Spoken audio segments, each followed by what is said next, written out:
হচ্ছে যে আপনি যে বললেন হয়রানির শিকার, জি। কারা আপনার হয়রানি করতেছে, আপনার জমা জমিকে আত্মসাৎ করতেছে? আচ্ছা আচ্ছা, আমার জমা জমি আত্মসাৎ করতেছে তাদের স্থানীয় না, তারা দুর্গাবাসার নদীর ভাঙ্গুলি।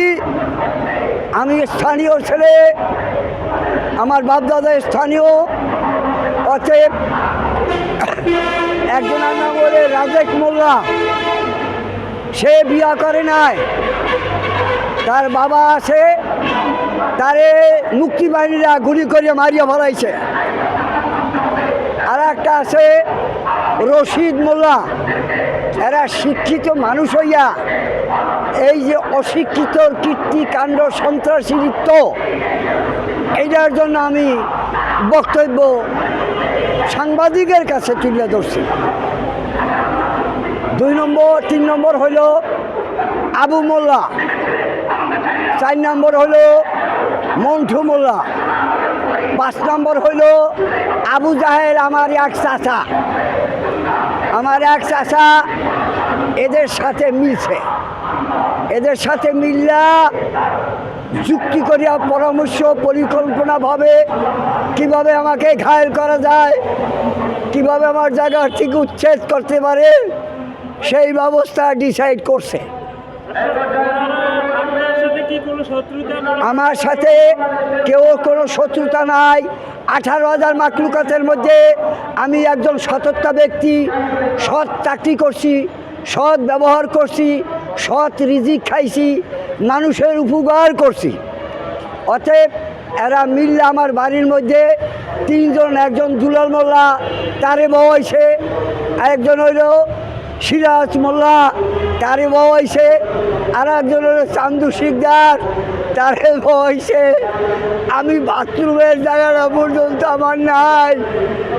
আমি আপনাদের কাছে মুসলমান হিসাবে আমি আপনার কাছে দাবি তুলে ধরছি, যাতে আমি বাড়ি ঘরে শান্তিভাবে কাগজপত্র আইন অনুসারে আমি প্রাপ্য হই, সেই জন্য আমি আপনাদের সহায়তা কামনা করছি। আপনি যদি বললেন যে আপনি 5-7টা মামলা করছিলেন, যে পুলিশেরা আপনার ইয়া করছে, তো ওনারা কি কোনো রায় দিছে বা বর্তমানে ওনারা যখন আমার এনএগেস্টে পুলিশ আনছে, পুলিশে আমাকে মারধর করে, আমার ঘর দুয়ার পিটানো হয় এবং আমার মাথার মধ্যে ঘরে ঘরে দাওয়াই না খুন করার উদ্দেশ্য মাথায় আঘাত করে।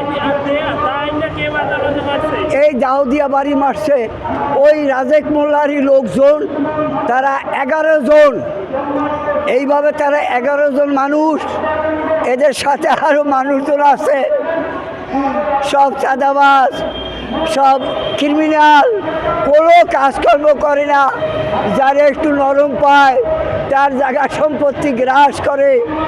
অতএব আমি একজন সরকারি সেনাবাহিনীর লোক হইয়া আপনাদের কাছে সহায়তা দাবি করছি, যাতে আমার বাচ্চা কাচ্চা নিয়ে আমার বসতে আমি থাকতে পারি, এই ব্যবস্থা আপনাদের কাছে আমি কাম্য করছি। শেখ হাসিনা পলায়নের পর আপনি কি আরো কোনো থানার কাছে গেছিলেন? না, উনি পালাই যাওয়ার পরে 3 মাস পরে রাষ্ট্রপতি শাহাবুদ্দিন সাহেব, ওনার 3 মাস যখন হয়েছে, তখন আমি বরিশাল সেনাবাহিনীর কাছে অভিযোগপত্র দেওয়া হয়।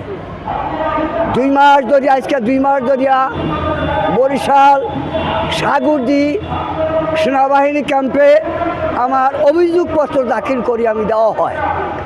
অতএব এই 2 মাসে আমি গেলে তারা আমার নাম, মোবাইল ফোন নাম্বার, গ্রামের নাম এই রাইখা আর কোনো কিছু বলে না। এইভাবে করি আমাকে জব্দ করি, আমারে আটকাইয়া রাখছে। না আমি বাড়িতে যাইতে পারি, না আমি দুটো ভাত খাইতে পারি, আমার পরিবার নাই। 2টা মাইয়া টুঙ্গি গার্মেন্টসে চাকরি করে, তাদের সহায়তা আমি আছি। অতএব আপনাদের কাছে আমি সহায়তার হাত চাইছি, টাকা পয়সা চাই না। আমি আইন শৃঙ্খলাবদ্ধতা চাই, ন্যায় নীতির বিচার আমি চাই, যাতে আমার এইটা ন্যায় নীতি বিচার হয়, আমি সেই দাবি করছি। আমি আপনাদের সময় নষ্ট করব না। এই পর্যন্ত। আসসালামু আলাইকুম ওয়া রাহমাতুল্লাহি ওয়া বারাকাতুহু।